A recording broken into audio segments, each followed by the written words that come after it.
त्याच्यामध्ये जे फ्रॉड होत आहे, कोट्यवधी रुपये लोकांचे बुडालेले असते आणि हजारोंच्या संख्येने लोक जे आहे त्यांचे पैसे मिळत नाही. तर एका साईडला राज्य सरकार परिपत्रक काढत आहे आणि त्यामध्ये टाइमलाईन दिलेला आहे की इतक्या टाइमलाईनमध्ये आपल्याला हे काम करायचे आहे. सगळ्या जिल्हाधिकाऱ्यांना, पोलीस कमिशनरांना, हे सगळ्यांना हे परिपत्रक पाठवण्यात आलेले आहे. तरी सुद्धा कशा प्रकारच्या निष्काळजीपणा किंवा एक कॅज्युअल अप्रोच की हे गोरगरीब लोक आहेत, त्यांचा कोणी वाली नाही आहे. आता आपल्याला एक उदाहरण द्यायचं असेल तर 14 ऑगस्ट 2024ला हे प्रॉपर्टी लिलाव करण्यासाठी राज्य सरकारने परवानगी दिली. आता कलेक्टर साहेबांनी कन्नडचे SDO पत्र पाठवले की तुम्ही हे त्याचे अधिकारी व्हा आणि हे सगळं लिलावाची प्रक्रिया तुम्ही पूर्ण करा. ते त्यांनी कलेक्टरला पत्र पाठवले की माझ्याकडे खूप काम आहे, मी काम करू शकत नाही आहे, खूप मोठा ज्युरिस्डिक्शन आहे.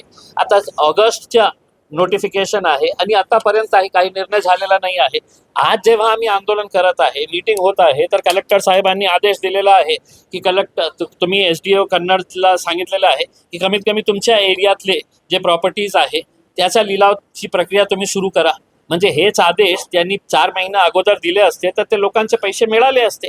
आता कलेक्टर साहेबांनी आम्हाला आश्वासन दिलेलं आहे की एका महिन्यामध्ये, जास्तीत जास्त 1 आठवडा पुढे होऊ शकतो, पण एका महिन्यामध्ये त्यांनी पूर्ण एक टाइम टेबल आम्हाला देणार आहे येणाऱ्या आठवड्यामध्ये की जे प्रॉपर्टीज आहे ते प्रॉपर्टीज विकण्यासाठी ते टाइम बाउंड प्रोग्राम करून एका महिन्यामध्ये हे सगळं पूर्ण करणार आहे. ते लेखीमध्ये आम्हाला येणाऱ्या आठवड्यामध्ये देणार आहे. दुसरा प्रश्न आम्ही हे उपस्थित केलेला आहे की जे डिफॉल्टर्स आहे बँकचे लोनचे, त्याची प्रॉपर्टीज जप्त करत आहे, त्याच्या बाबतीत काय करत आहे तर कोट्यवधी रुपयाची प्रॉपर्टी जप्त करण्यात आलेली आहे, त्याचा लिलावही होत नाही. तर त्यांनी आता हे आदेश दिलेले आहे. मग आपल्याला माहीत असेल की एका मोठ्या नेत्याच्या जवळच्या एका माणसाने प्रॉपर्टी विकत घेतली होती आदर्शची, ज्याच्यावर प्रतिबंध होतं की हे प्रॉपर्टीच्या कुठल्याही प्रकारचा फेरफार होऊ नये.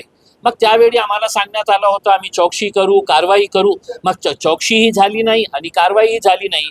म्हणजे फक्त मोठे नेत्याच्या जवळचा आहे म्हणून असा प्रकार सरकार वागणार असेल, प्रशासन वागणार असेल, तर हे गोरगरिबांचा पैसा कधी मिळणार आहे.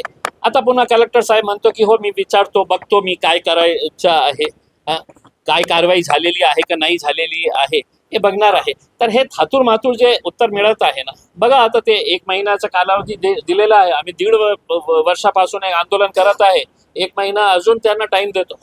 आमरण उपोषण चालू आहे. आता ते आश्वासन देत आहे, आता ते ठेवीदारांवर आहे, ते त्यांचं आमरण उपोषण सुरूच ठेवणार आहे का ते संपवणार आहे ते त्यांच्यावर मी सोडलेलं आहे.